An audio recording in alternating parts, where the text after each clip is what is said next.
Worship our Lord some more. Father, we thank you more.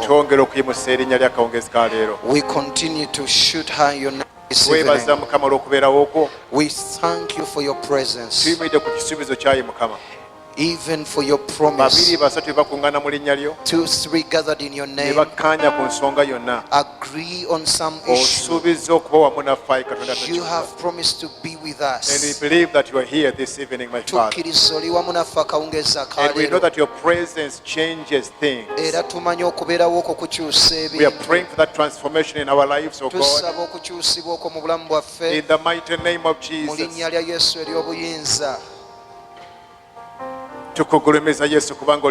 Jesus, we exalt you for your mighty. You are promise maker, you are promise keeper. We thank you for the privilege of knowing you through Christ. That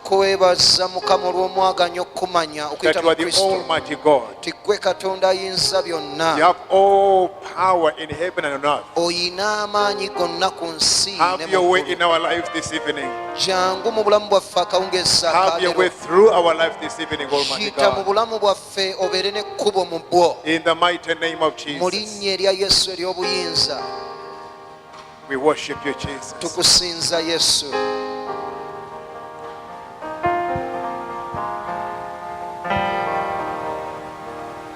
Oh, to Jesus I surrender. I freely give. I will ever love and trust Him. His presence daily. I surrender. I surrender. Oh, sing I surrender. I surrender. Oh, to Him, my blessed Savior.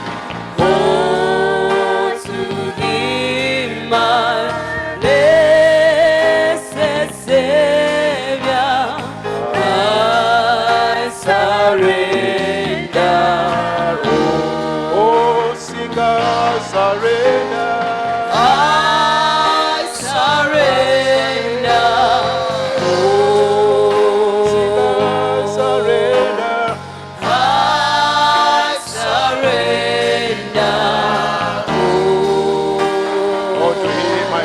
Savior. Oh, to Thee, my blessed Savior, I surrender.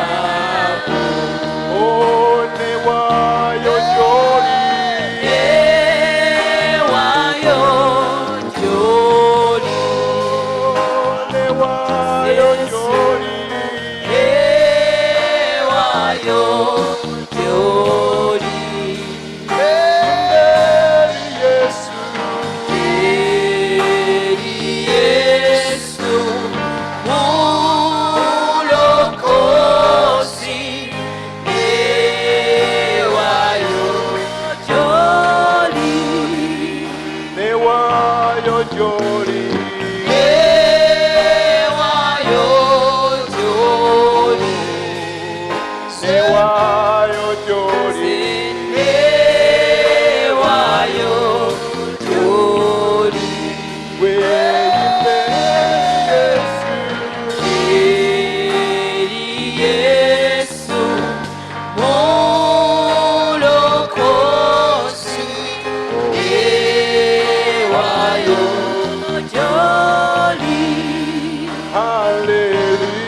Kabaka. Hallelujah, Hosanna, Kabaka. Hallelujah, Hosanna, Kabaka. Hallelujah, Hosanna, Kabaka.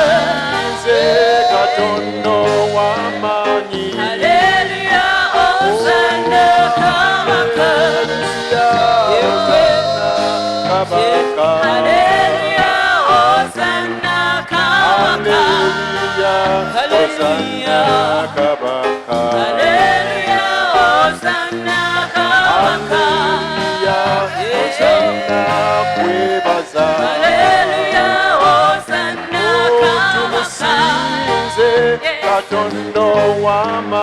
Hallelujah, Hosanna, Kabaka. Hosanna, Kabaka. Hallelujah, Hosanna, Kabaka. Hosanna, Kabaka. Hallelujah, Hosanna, Kabaka. Thank you, Jesus. Thank you, one of heaven and earth. Amen. Amen. Put up your hands and give God praise. Amen. Amen. I shall ask you to take your seat. I want to honor the Lord for the pastor and the entire team of ministers. Oh, hallelujah. Hallelujah. If there is a seat in front of you and it is empty, it belongs to you. And I shall ask you to walk, to raise as a VIP of God and sit in the front chair. Oh, hallelujah. Praise the Lord. Hallelujah. We thank God for this evening. We started our days of prayer and fasting, 10 in number from yesterday. Clap for that before the Lord in Jesus' name. Oh, hallelujah. Hallelujah. An announcement: if you are in the music ministry, we are having a Zoom meeting at 8 tonight. Ekirango bw'obanga oli mu buweereza bw'abayimbi tugenda kubeera n'olukuŋŋaana oluli ku Zoom akawungeezi akaleero. We have a pastor's wife of Pastor Kato. She's going to be communicating about worship to the singers. Amen. Amen. So I believe that Brother George is ready. At 8, we shall be zooming in. Nzikiriza nti oluganda mwetegefu ku ssaawa zennyini 2 tujja kubanga tuli mu meeting yennyini. Amen. Amina. We will continue some more in prayer, but I want us to read some scripture. One of the things that the early church had, ekimu ku bintu ekkanisa eyasooka kye yalina, it was power. kyali maanyi. Amen. The early church had power. Ekkanisa eyasooka yalina amaanyi. We can debate on a lot of things, tusobola okulowooza ku bintu bingi, but what made them successful is not only what they knew about Jesus. naye ekyabawanguza si kyekyo kyokka kye baali bamanyi ku Yesu. They had power. Baalina amaanyi. How many of you want power? I am also number 7. They had power. Baalina amaanyi. So we want to look at how did they tap into the power source. Kati twagala kulaba engeri gye baayingira mu nsibuko eno ey'amaanyi.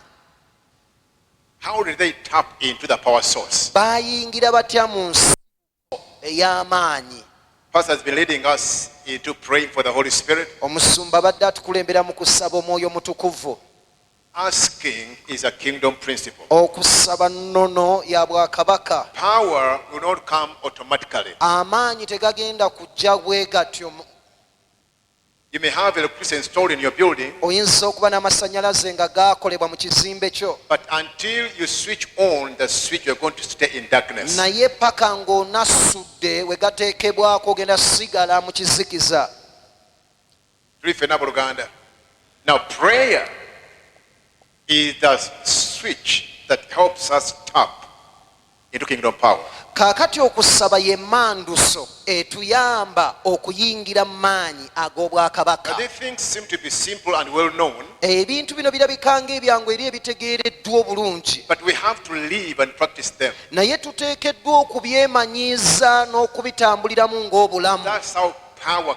Bwe gatya amaanyi bwe gajja. N'omwana wa Katonda yennyini Kristo, God had arranged from the foundation of the earth Katonda yali yateekateeka okuva ku misingi egy'ensi for him to come, ye okujja, and he came. But before he launched his ministry, naye nga tannatongoza buweereza he bwe spent 40 days and 40 nights. yamala ennaku 40 n'ebiro 40. Why? Lwaki? We speak of the very Son of God. Before he preached the gospel, to launch his ministry, he had to go and switch on the switch of prayer and fasting. Now what is going to make us triumph? Eloquently speaking the word. There has to be power to follow what we say. I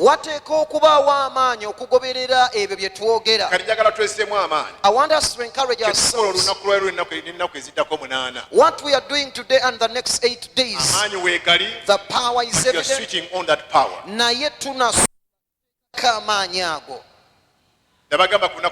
I told you on Sunday. Before he told them go, he told them wait. So before you go to the nations, wait until you feel the power.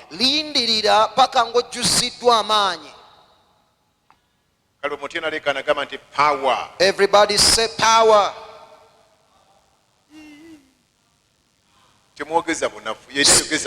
Speak with valor. Everyone shout power. Lekana power. Power. Abami mweka. Power. Kalifena tukamenti power.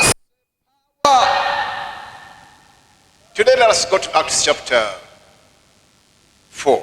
Katugende mu bikolwa by'abatume essula 4. And he wants us to read from verse 24. Sorry, from verse 7 first.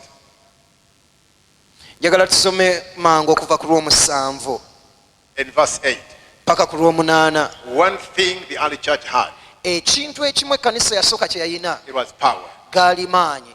And when they had set them in the midst, they asked, by what power and by what name have you done this? Era we baali bamaze obayimiriza mu masekati gaabwe ne bababuuza mukozesa maanyi ki era na linnya ki mu kkola bino? What had happened?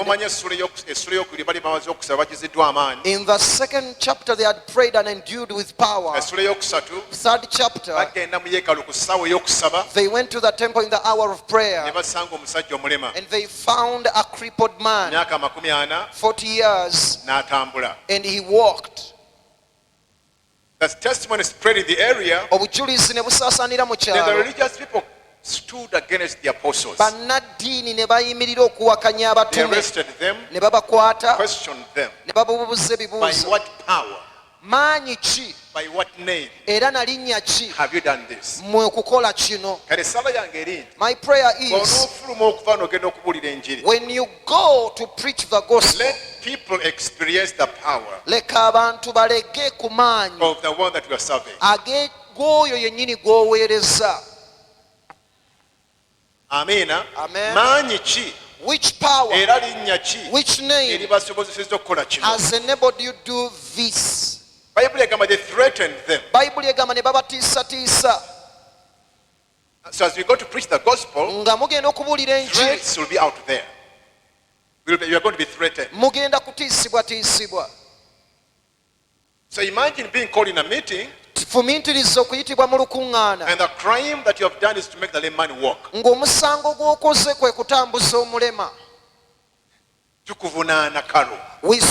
You, Carol, you resurrected the dead on your community. Praise God.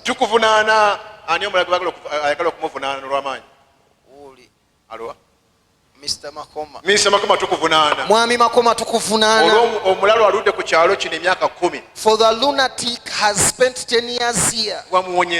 You healed them. Those crimes are good. I pray we are. Oh, give God praise in Jesus' name. The Bible says, after them being threatened, they took them out and they had a talk together. And they brought them back and they told them, never speak speak about that name. Peter said, gentlemen, decide, should we obey you or should we obey God? This is the same Peter had denied Jesus 3 times. When a young girl had pinpointed her, you are one of them. But now he's standing before great men and he's telling them, you choose. Should we obey you or should we obey God? That is the power we are in need in Jesus' name. Give God praise and say hallelujah. We need such power. There are so many threats against you. But when that had been further threatened, let us read our text from verse 24 of Acts. Verse 31.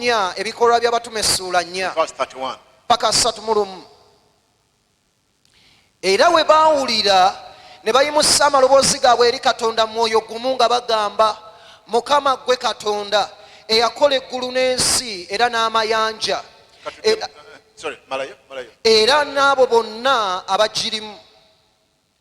After being threatened, oluvannyuma lw'okutiisibwatiisibwa, don't speak again in that name. Temuddayo kwogerera mu linnya eryo. They went to their company, ne bagenda eri ekibinja kyabwe, fellow believers. abakkiriza They bannaabwe, reported what had happened. ne babategeeza ekyali Now kibaddewo. this is the response. Eno y'ennyanukula. So when they heard that, Era bwe baawulira ebyo, they raised their voice to God. ne bayimusa eddoboozi lyabwe eri Katonda. Bwe baawulira ebigambo ebyo, When they had such they words, raised their voice ne bayimusa eddoboozi lyabwe to God with one accord. eri Katonda n'omwoyo gumu. Bible tegambye, Bible has not they said raised their voices. nti ne bayimusa amaloboozi gaabwe. The emphasis here is being one. Essira wano balitadde ku ddoboozi. When we are united, Bwe tuba nga tussa when kimu, we pray in unity, bwe tusabira mu bumu, God hears one voice. Katonda awulira eddoboozi.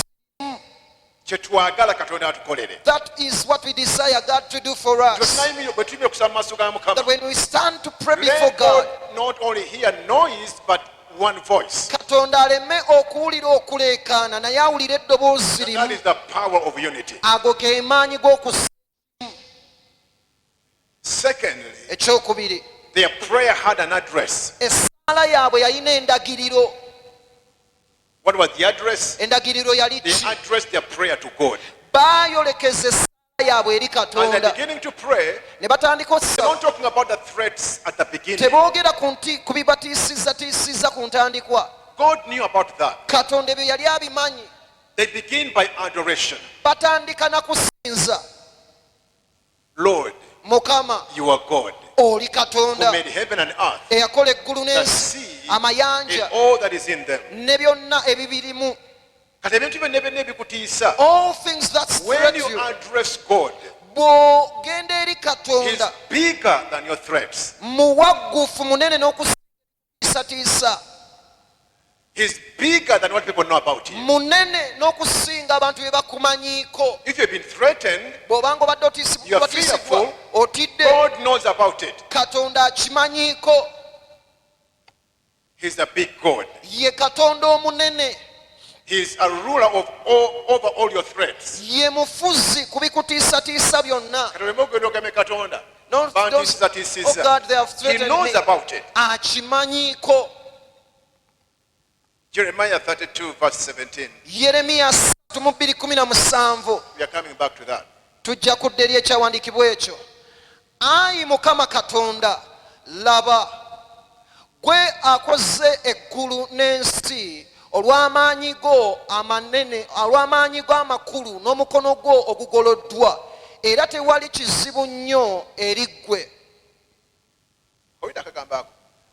Twaddemu.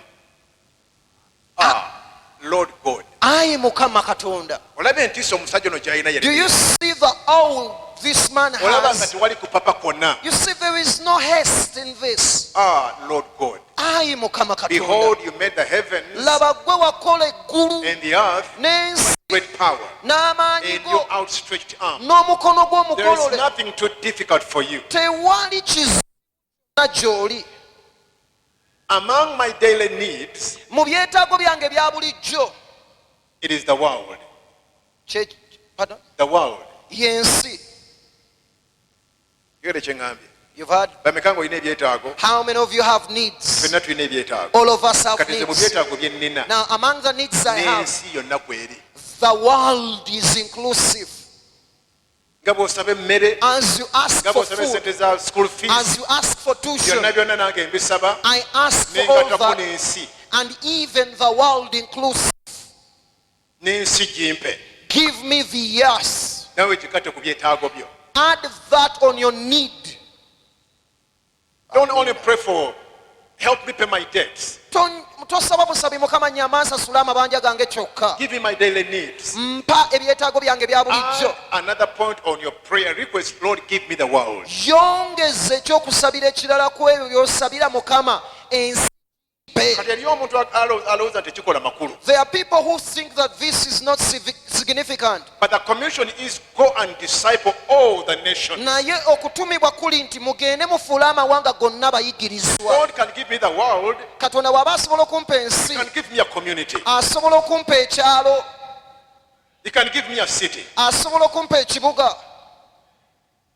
That is what you believe. Say amen. Sometimes we limit God ebiseera ebimu tukugira Katonda because our view of him is small. Kubanga endaba yaffe oba entegeera yaffe ku ye ntono. But when you are in trouble, naye woba mitawaana, let your inability leka obuteeso bwo be overwhelmed by his ability. Busibwe obusobozi. Go before God and tell him, I am weak, but you are powerful. Naye oli w'amaanyi. I have fear, but you made the heaven and the earth. Naye gwe wakola eggulu n'ensi. All those which threaten your fears in that power of the in the hands of the Almighty God. Singa ebikutiisa amaanyi ne mu mukono gwa Katonda ogw'amaanyi. Let's read this again. Let's read collectively. Oh Lord God, Ayi Mukama Katonda, behold, you made the heavens. Laba gwe wakola eggulu. Heavens. Amagulu. Plural. Manji. You may think there is one heaven. There are heavens. So don't limit God to only one heaven. Katokugira Katonda mu ggulu limu. You made the heavens wakola amagulu and the earth n'ensi by your great power olw'amaanyi and your outstretched arm. n'omukono There gw'omugolole. is nothing Tewali na too kimu difficult for you. gy'oli. There is nothing Shoot out your hands ogambe tewali too difficult for you. kizibu One more gy'oli. time shout, there is nothing Gamba tewali na kimu too difficult for you. kizibu gy'oli. Eyatonda ensi yonna One who created the entire n'amagulu earth gonna and all the asobola heavens okulokola ekibuga kyaffe. can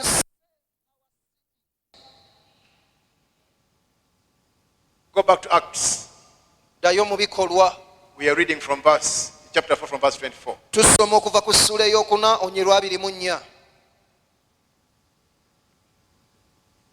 So they began by adoration. Baatandika na kusuuta Mukama na kumusinza. Not with their fears. Sina bibatiisatiisa. Next verse. Oluddako.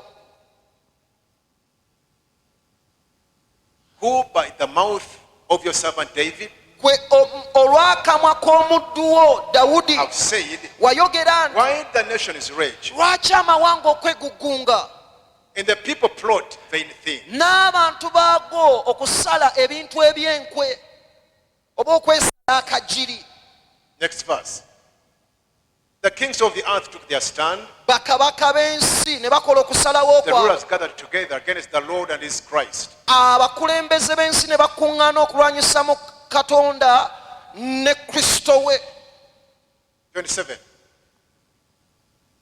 For truly against your holy servant Jesus, whom you anointed, both Herod and Pontius Pilate, with the Gentiles and the people of Israel, we are gathered together. mazima ddala okulwanyisa omuweereza wo omutukuvu Yesu Kristo oyo gwe wafukako amafuta wamu ne Kerode ne Pontiyo Piraato wamu ne bannamawanga era n'abantu bonna ba Isirayiri abaali bakuŋŋaanidde awamu kyali. Now, this is what makes prayer effective. Kino kye kifuula essaala okuba nga It is ekola not nnyo. simply presenting our needs. Bwanja byetaago They byaffe quoted scriptures. baanokolayo ebyawandiikibwa ne babijuliza.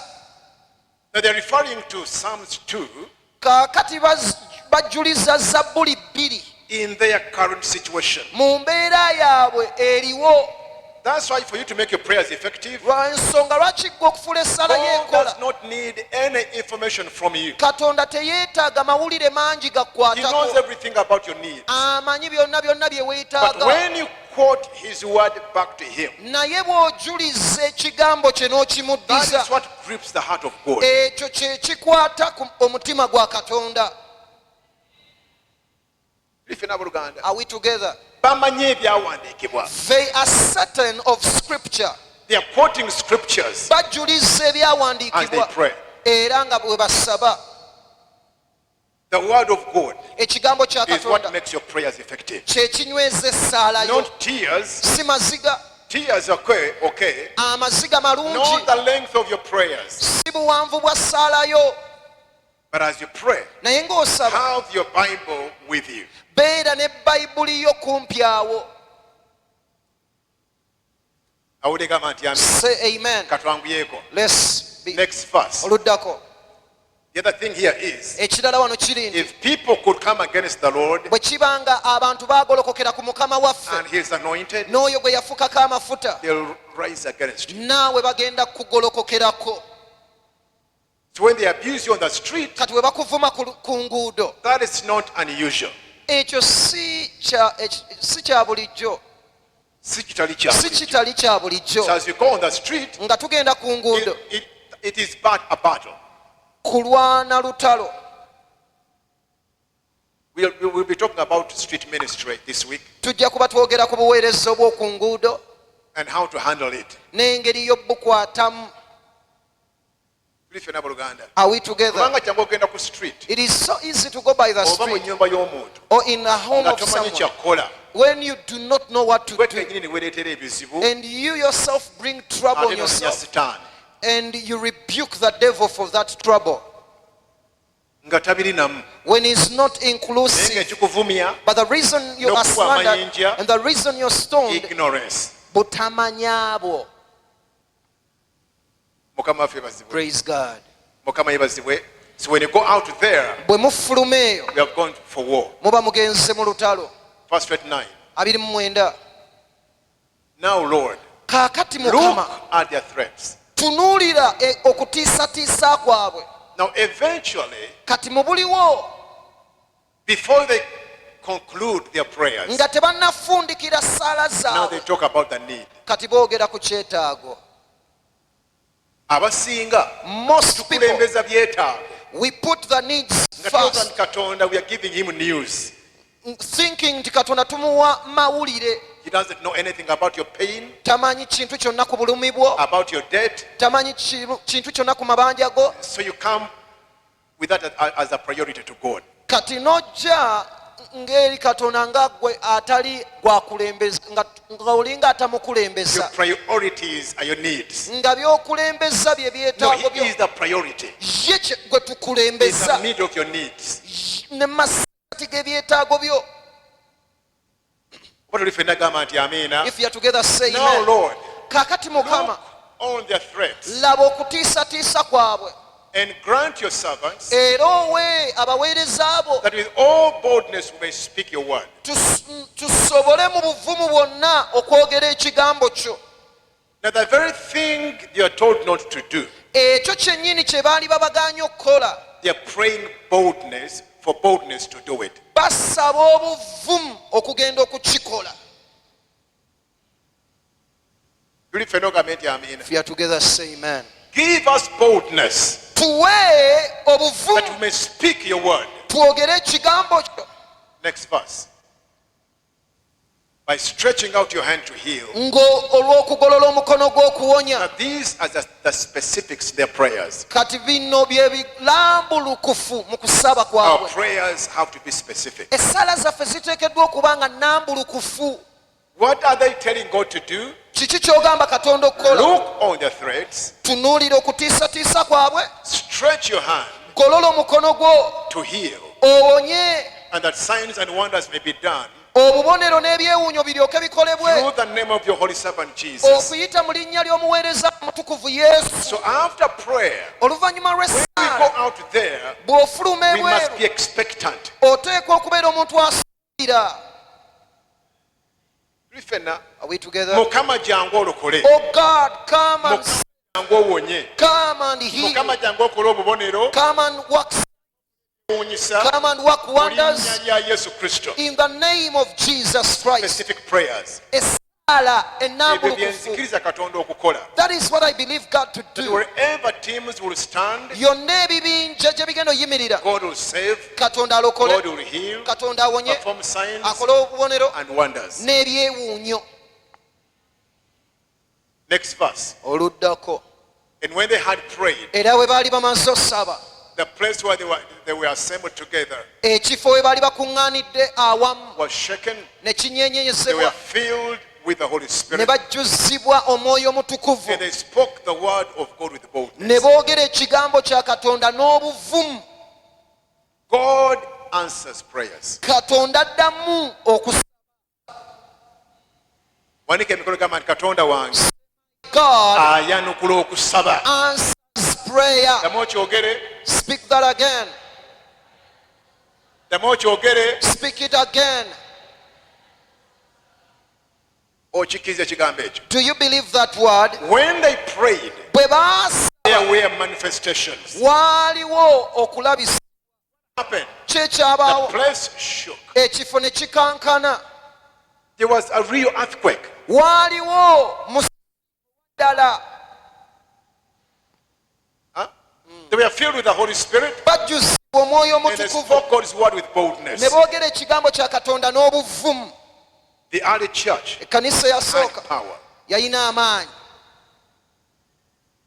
In the Garden of Eden, Mu lusu Adeni, when God created Adam and Eve, Katonda bwe yatonda Adamu ne they had power. Kawa baayina amaanyi.